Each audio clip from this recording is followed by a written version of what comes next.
ಅಂತ ಆರಕ್ಷಕ ಅವರು ಆಗ್ರಹ ಮಾಡಿದ್ರು. ಮಾಡಲಿ ಅಪ್ಪ, ಪ್ರತಿಭಟನೆ ಮಾಡಲಿ. ಒಂದು ಹೆಂಗೆ ಜಂತರ್ ಮಂತರ್ನಲ್ಲಿ ಒಂದು 25 ದಿನ ಕೂತಿದ್ರಲ್ಲ, ಹಂಗರ್ ಸ್ಟ್ರೈಕು ಕೂತ್ಕೊಳ್ಳಿ, ನಾವು ಒಂದು ಸರಿ ಲಾಠಿ ಚಾರ್ಜ್ ಮಾಡ್ತೀವಿ, ಅದಾದ್ಮೇಲೆ ನೋಡೋಣ ರಾಜೀನಾಮೆ ಕೊಡೋದ ಇಲ್ಲ ಅಂತ.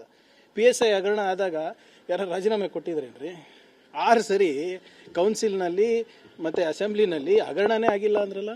Who was the head of the department? ಒಂದು IGP ಲೆವೆಲ್ ಆಫೀಸರು ಜೈಲಿಗೆ ಹಾಕಿದ್ರಲ್ಲ, ಅವಾಗ ಯಾರು ರಾಜೀನಾಮೆ ಕೊಟ್ಟಿದ್ರಿ ನೀವು? ಆಮೇಲೆ ಇಲ್ಲಿ ಲೋಪನೇ ಆಗಿಲ್ಲ. ಲೋಪ ಏನಿದೆ ಅಂತ ತೋರಿಸ್ಬಿಡ್ಲಿ ವಿರೋಧ ಪಕ್ಷದ ನಾಯಕರು. BJPಯವರು ಲೋಪ ಇದೆ ಅಂತ ಇದಾರಲ್ಲ, ಏನು ಲೋಪ ತೋರಿಸ್ಲಿ.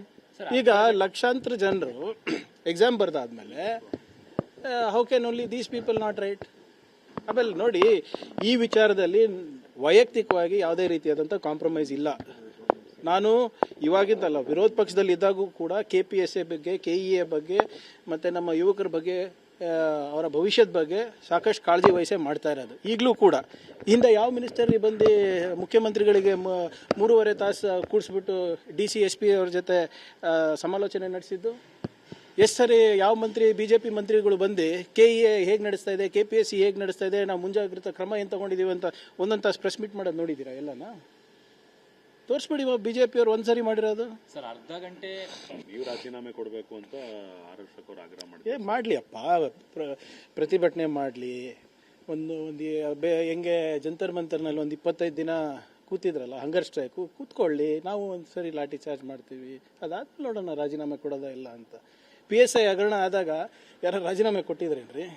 6 ಸರಿ ಕೌನ್ಸಿಲ್ನಲ್ಲಿ ಮತ್ತು ಅಸೆಂಬ್ಲಿನಲ್ಲಿ ಹಗರಣನೇ ಆಗಿಲ್ಲ ಅಂದ್ರಲ್ಲ. Who was the head of the department? ಒಂದು IGP ಲೆವೆಲ್ ಆಫೀಸರು ಜೈಲಿಗೆ ಹಾಕಿದ್ರಲ್ಲ, ಅವಾಗ ಯಾರು ರಾಜೀನಾಮೆ ಕೊಟ್ಟಿದ್ರಿ ನೀವು? ಆಮೇಲೆ ಇಲ್ಲಿ ಲೋಪನೇ ಆಗಿಲ್ಲ. ಲೋಪ ಏನಿದೆ ಅಂತ ತೋರಿಸ್ಬಿಡ್ಲಿ ವಿರೋಧ ಪಕ್ಷದ ನಾಯಕರು. BJPಯವರು ಲೋಪ ಇದೆ ಅಂತ ಇದಾರಲ್ಲ, ಏನು ಲೋಪ ತೋರಿಸ್ಲಿ. ಈಗ ಲಕ್ಷಾಂತರ ಜನರು ಎಕ್ಸಾಮ್ ಬರ್ದಾದ್ಮೇಲೆ how can only these people not right? ಆಮೇಲೆ ನೋಡಿ, ಈ ವಿಚಾರದಲ್ಲಿ ವೈಯಕ್ತಿಕವಾಗಿ ಯಾವುದೇ ರೀತಿಯಾದಂಥ ಕಾಂಪ್ರಮೈಸ್ ಇಲ್ಲ. ನಾನು ಇವಾಗಿದ್ದಲ್ಲ, ವಿರೋಧ ಪಕ್ಷದಲ್ಲಿ ಇದ್ದಾಗೂ ಕೂಡ KPSA ಬಗ್ಗೆ, KEA ಬಗ್ಗೆ ಮತ್ತು ನಮ್ಮ ಯುವಕರ ಬಗ್ಗೆ, ಅವರ ಭವಿಷ್ಯದ ಬಗ್ಗೆ ಸಾಕಷ್ಟು ಕಾಳಜಿ ವಹಿಸೇ ಮಾಡ್ತಾ ಇರೋದು. ಈಗಲೂ ಕೂಡ ಹಿಂದೆ ಯಾವ ಮಿನಿಸ್ಟರ್ ಬಂದು ಮುಖ್ಯಮಂತ್ರಿಗಳಿಗೆ 3.5 ತಾಸು ಕೂಡಿಸ್ಬಿಟ್ಟು DC SP ಅವ್ರ ಜೊತೆ ಸಮಾಲೋಚನೆ ನಡೆಸಿದ್ದು? ಎಷ್ಟು ಸರಿ ಯಾವ ಮಂತ್ರಿ, BJP ಮಂತ್ರಿಗಳು ಬಂದು KEA ಹೇಗೆ ನಡೆಸ್ತಾ ಇದೆ, KPSC ಹೇಗೆ ನಡೆಸ್ತಾ ಇದೆ, ನಾವು ಮುಂಜಾಗ್ರತಾ ಕ್ರಮ ಏನು ತಗೊಂಡಿದ್ದೀವಿ ಅಂತ ಒಂದೊಂದು ತಾಸು ಪ್ರೆಸ್ ಮೀಟ್ ಮಾಡೋದು ನೋಡಿದ್ದೀರಾ? ಎಲ್ಲನಾ ತೋರಿಸ್ಬಿಡಿ. BJPಯವರು ಒಂದ್ಸರಿ ಮಾಡಿರೋದು.